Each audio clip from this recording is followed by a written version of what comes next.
maka kurang mah kuari alhamdulillahirabbil alamin. Urang mah iman ka Gusti Allah, iman ka Kangjeng Rasulullah Muhammad sallallahu alaihi wasallam. Tinggal urang ngalaksanakeun perintahanana hayuh, urang lalaunan mantepkeun jauhan larangan-laranganana. Nu sok daek ngaji mah rada deres, tapi nu jauh ti pengajian. Usum Natalan milu kuari Natalan, usum tahun baruan milu tahun baruan. Lamun ngan sakadar lu Natalan jeung tahun baruan doang Kristen doang moal macet jalan. Nu ngamacetkeun jalan, nu ngabacetkeun jalan anak-anak Ki Haji. Termasuk Ki Hajina. Tanya lagi milu tahun baruan. Milu kitu Natalan, Masya Allah. Padahal mun urang nyaritakeun Natalan, teh ngan sakadar itu penyelewengan tabang dek ngagejeburkeun urang. Ti ditu Natal di mana tama ayana di zaman Paus tama. Perintah ti Kangjeng Nabi Isa teu aya Natalan teh mengenang kelahiran Isa teu dititah. Jeung teu aya tama ti ditu Natalan kudu dikitu-kitu andai kata endeuh mengenang kelahiran Isa Al-Masih teu kudu make rumbe-rumbe, teu kudu. Jeung Natalanana teh moal jauh ti Islam, pasti ngagungkeun ka Kangjeng Nabi Isa, pasti tahlilan, pasti maca-maca Taurat atau Injil nu asli. Gan geus eueuh Injil nu asli nu kuari mah. Eta mah geus tahrif kabeh oge. Urang kuari katipu nyana Natalan milu rame, nyana tahun baruan urang milu macet, Jakarta macet, Puncak macet, Cianjur macet, Sukabumi macet. Ieu pan lamun Kristen doang moal macet. Berarti budayanya ieu geus merambah ka urang. Naudzubillah min zalik wa min zalik. Nah ieu lah kudu dipikirkeun ku urang. Nu geus bebeja ka kula kuari nu geus bebeja ka kula ieu anu leungit pamajikanana nu geus 3 poe, nu leungit anakna nu saminggu. Anu geus leungit pamajikanana ieu mah nu leungit anak mah geus loba jasa tamat. Nu leungit pamajikanana ieu sekitar urang. Sekitar Balaraja, sekitar Cigaraksa, Cikupa, Pasar Kemis, Kemeta, kecamatan-kecamatan Tangerang Barat lah ieu nu geus laleungit pamajikanana. Beneran lain lalagaan. Endek ka mana ieu teh pasti untuk tahun baruan. Geus dibokingnya nembereun ku Korea ku bule. Ya Allah, gua lagi milu prihatin.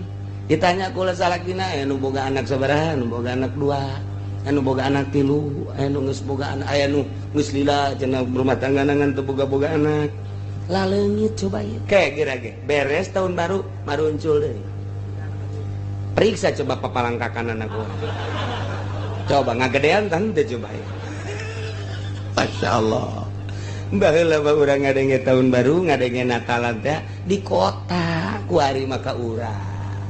Ieu kakara kos kikieu kok tahun berikutna sesuai jeung Kangjeng Nabi mamin zamani illa badu sarrun beki goreng beki cilaka. Urang mah kuari geus karolot masih kene bisa menikmati ayat-ayat wallahu alam kahareupna. Zaman anak jeung incu urang Masya Allah geus hararese lain lalagaan ieu mah.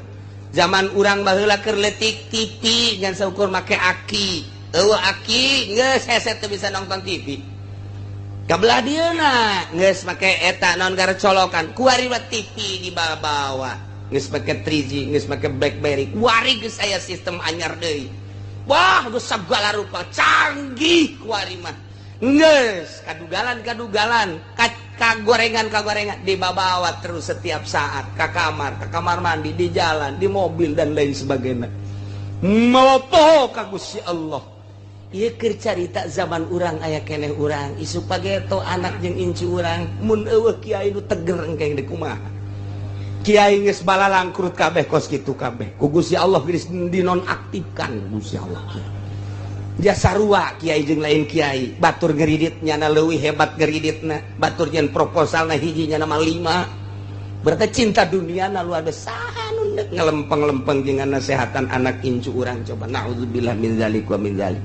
Sementara eta budaya-budaya Kristen, budaya-budaya Yahudi geus merajalela luar biasa. Isuk pageto pembangunan di dia perumahan luar biasa. Nu geus bae ku urang, deuleu Sumarekon, deuleu BSD, dele perumahan-perumahan gitu geus teu menyatu jeung agama api lain imah ieu jeung imah ieu teu wau hirup geus masing-masing. Al-Qur'an ngan sakada jadi koleksi di luhur lamari doang dibaca teu pernah komo dilaksanakeun mah.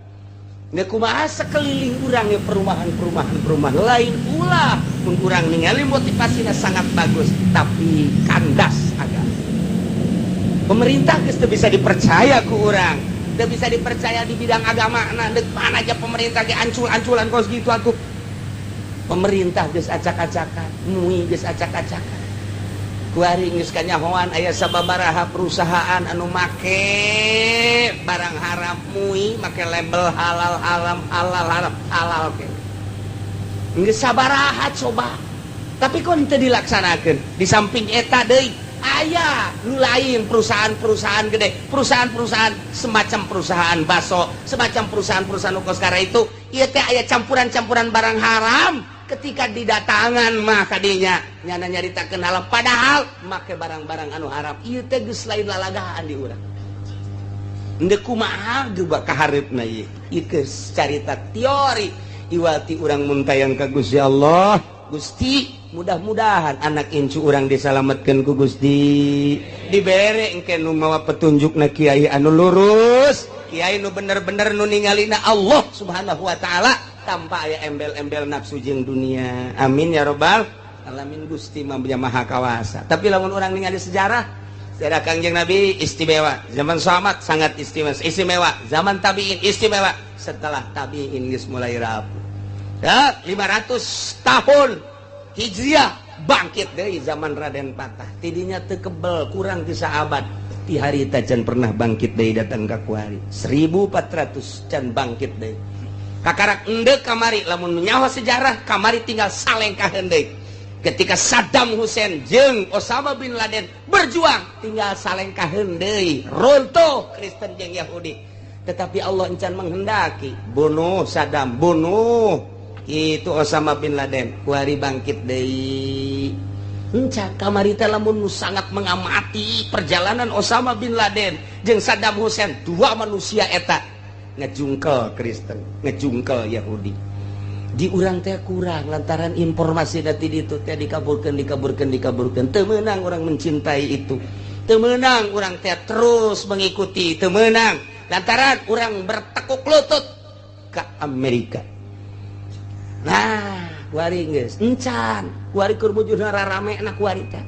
Urang mah teu paham ieu teh perseteruan antara Palestina jeung Israel, teu paham Syria, teu paham Mesir. Teu paham, lu paham teh ngan saukur kikituan nama horeng di jero nama keur main anu dahsyat luar biasa.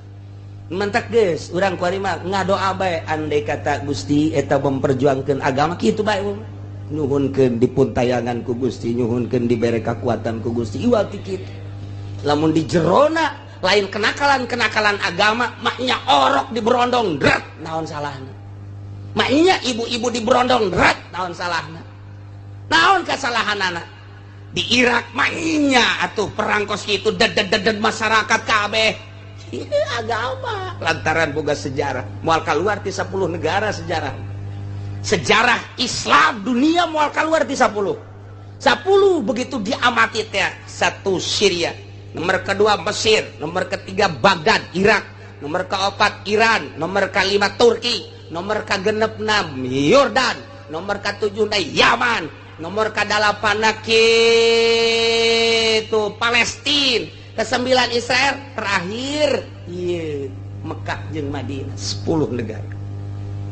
Tiangan coba ge ditafsir-tafsir hanya 10 negara. Orang cerita Kangjeng Nabi Adam di ditu, cerita Kangjeng Nabi Idris daerah ditu, cerita Kangjeng Nabi Nuh di ditu, cerita Kangjeng Nabi Ibrahim di ditu. Oh, kacaritakeun sugan aya hiji nabi lahir di Cangkareng, aya lain nu kamari.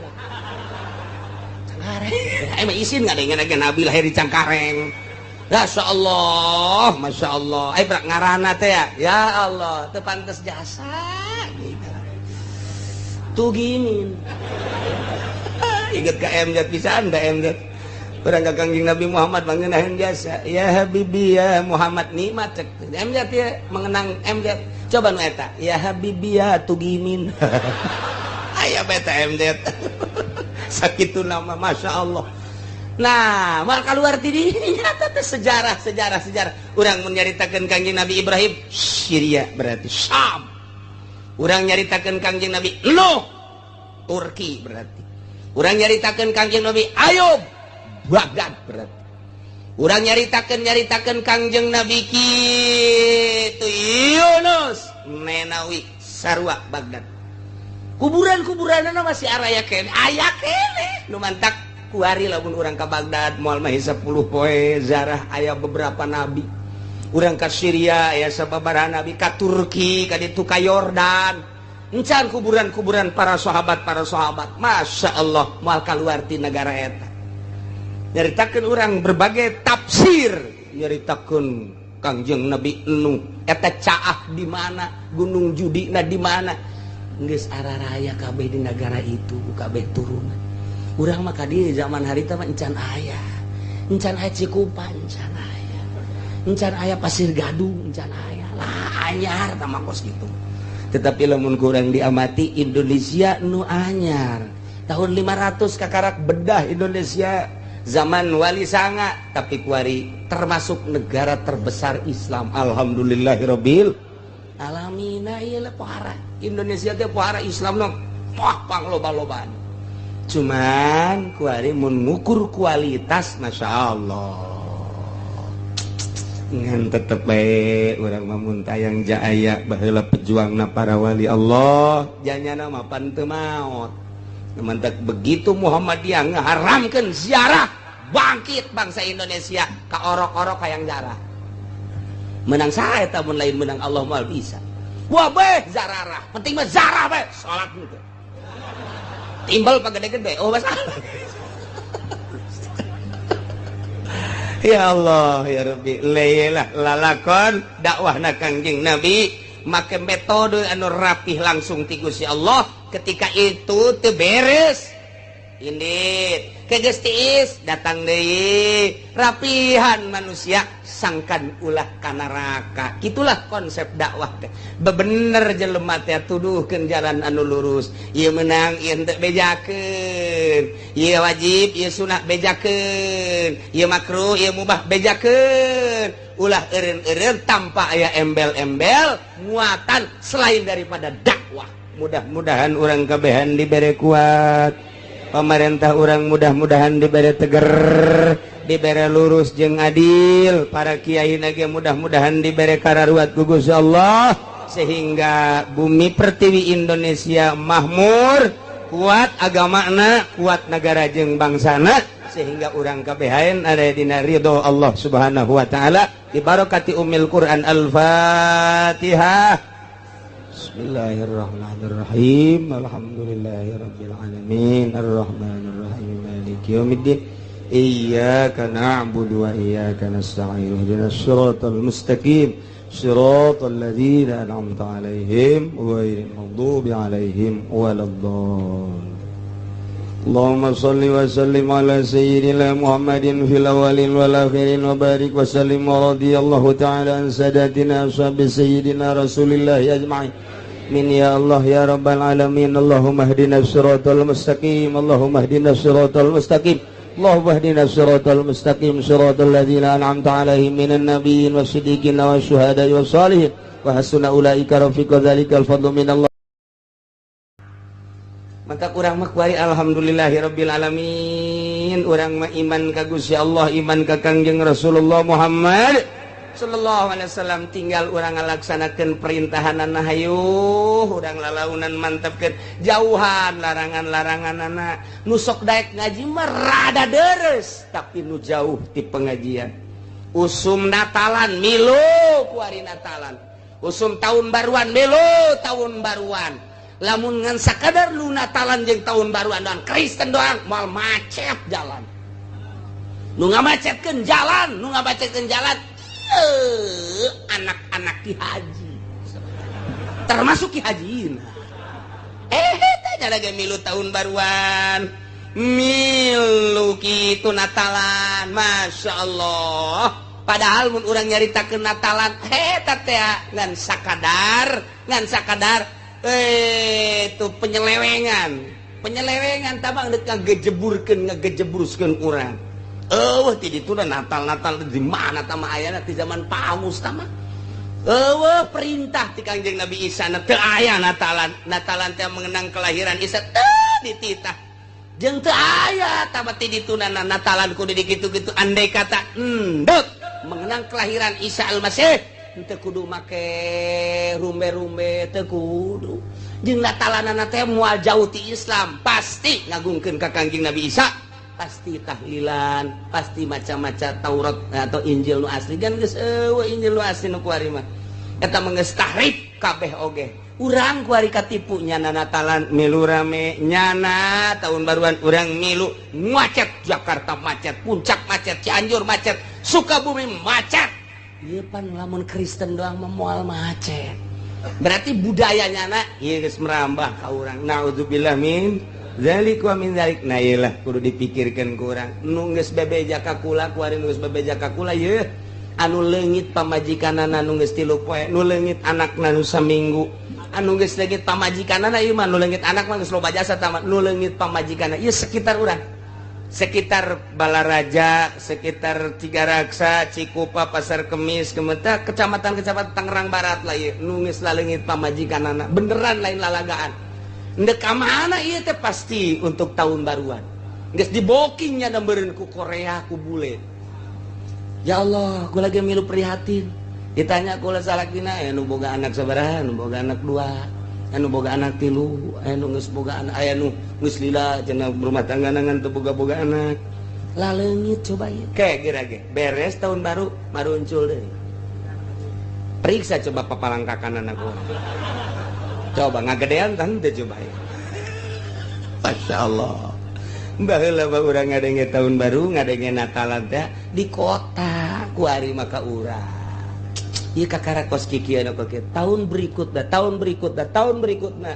sesuai jeung Kangjeng Nabi mamin zamani illa badu sarrun beki goreng cilaka urang mah kuari geus karolot masih kene bisa menikmati ayat-ayat wallahu alam kahareupna zaman anak jeung incu urang masya Allah geus hararese lain lalagaan ieu mah zaman urang baheula keur leutik TV ngan saukur make aki aki geus hese teu bisa nonton TV kabelah dieuna geus make eta naon gara colokan kuari mah TV di bawah geus make 3G geus make BlackBerry kuari geus aya sistem anyar deui wah geus sagala rupa canggih kuari mah nges kadugalan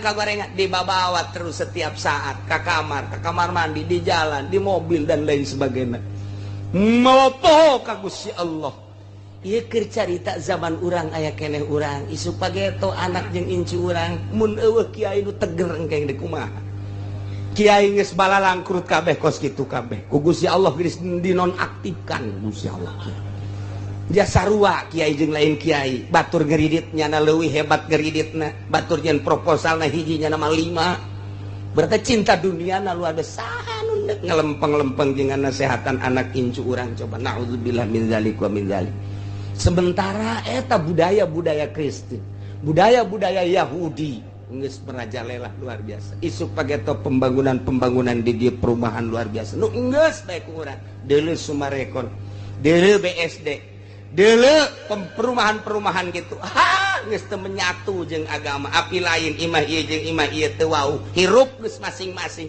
Al-Qur'an ngan sakada jadi koleksi di luhur lamari doang dibaca teu pernah komo dilaksanakeun mah nggak kumaha sekeliling urang ya perumahan lain ulah mun urang ningali motivasina sangat bagus tapi kandas agama pemerintah geus teu bisa dipercaya ku urang udah bisa dipercaya di bidang agama nah mana aja pemerintah ge ancul-anculan kos gitu atuh pemerintah geus acak-acakan mui geus acak-acakan kuari geus kanyahoan aya sababaraha perusahaan anu make barang haram mui make label halal halal geus sabaraha coba tapi kok teu dilaksanakeun di samping eta deui aya nu lain perusahaan-perusahaan gede perusahaan-perusahaan semacam perusahaan baso semacam perusahaan-perusahaan ukos kara itu ieu teh aya campuran-campuran barang haram ketika didatangan mah kadinya nyana nyaritakeun halal padahal make barang-barang anu haram ieu teh geus lain lalagaan di urang henteu kumaha geus kahareupna ieu itu carita teori iwati urang mun tayang ka Gusti Allah. Gusti mudah-mudahan anak incu urang disalametkeun ku Gusti, dibere engke nu mawa petunjukna kiai anu lurus, kiai nu bener-bener nu ningalina Allah Subhanahu wa taala tanpa aya embel-embel nafsu jeung dunia.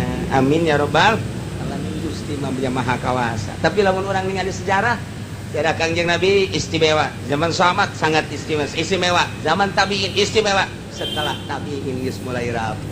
Ya, 500 tahun Hijriah bangkit dari zaman Raden Patah. Tidinya teu kebel kurang bisa abad. Di hari tajan pernah bangkit deui datang ka kuari. 1400 can bangkit deui. Kakarak endeu kamari lamun nyawa sejarah kamari tinggal salengkaheun deui.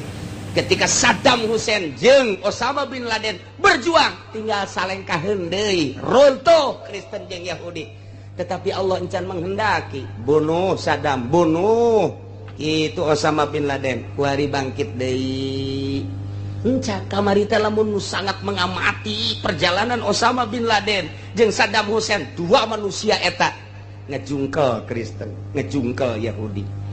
Di urang teh kurang lantaran informasi dari ditu teh dikaburkeun. Teu meunang urang mencintai itu. Teu meunang urang teh terus mengikuti, teu meunang lantaran urang bertekuk lutut ke Amerika. Nah, kuari geus encan, kuari keur wujudna rarame-na kuari teh. Urang mah teu paham ieu teh perseteruan antara Palestina jeung Israel, teu paham Syria, teu paham Mesir. Teu paham, lu paham teh ngan saukur kikituan mah horeng di jerona mah keur main anu dahsyat luar biasa. Mentak geus, urang kuari mah ngadoa bae andai kata Gusti eta memperjuangkeun agama kitu bae. Nyuhunkeun dipuntayangan ku Gusti, nyuhunkeun dibere kakuatan ku Gusti. Iwati kitu. Lamun di jerona lain kenakalan agama, maknya orok di berondong drat naon salahna. Maknya ibu-ibu di berondong drat naon salahna. Naon kasalahanana? Di Irak maknya atuh perang kos kitu deded masyarakat kabeh. Agama lantaran boga sejarah. Moal kaluar ti 10 negara sejarah.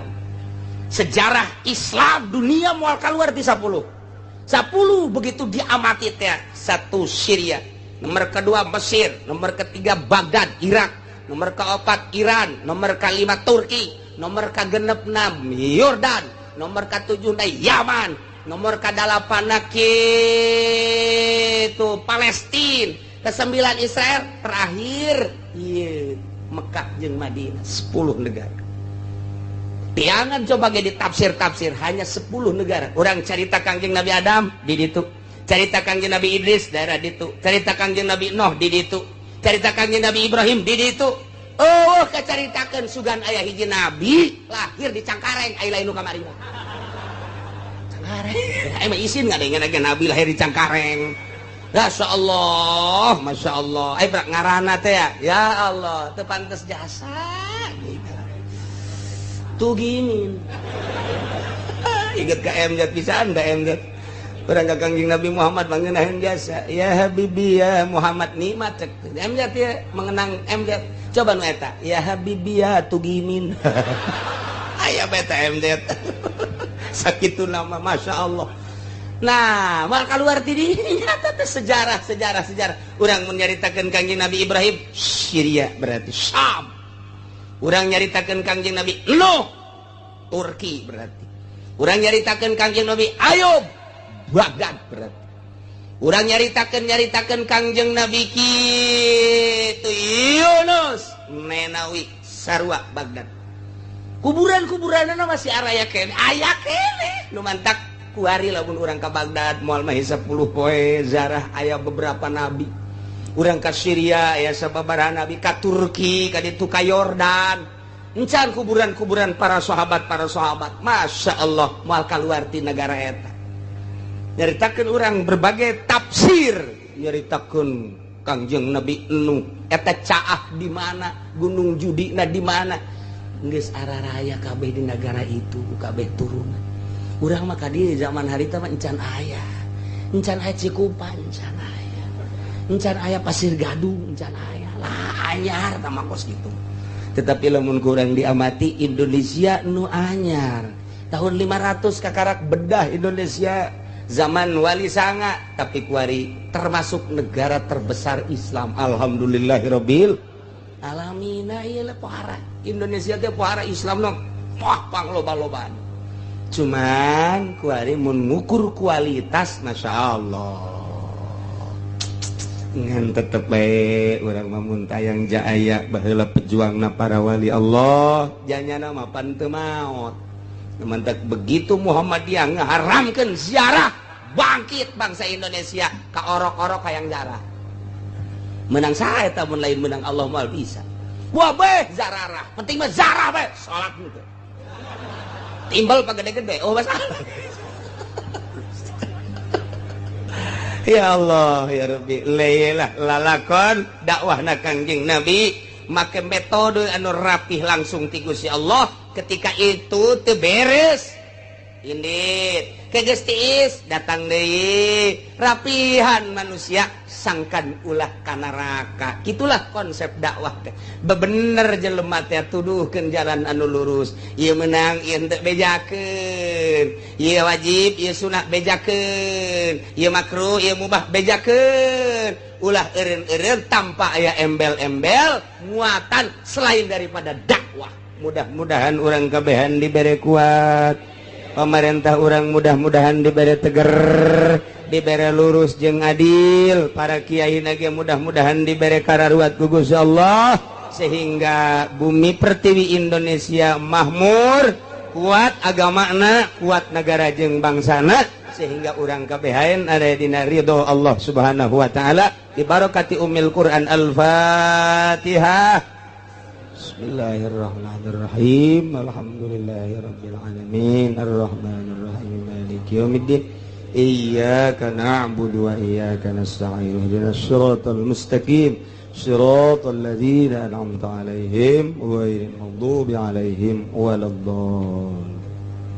Allahumma shalli wa sallim ala sayyidina Muhammadin fil awwalin wal akhirin wa barik wa sallim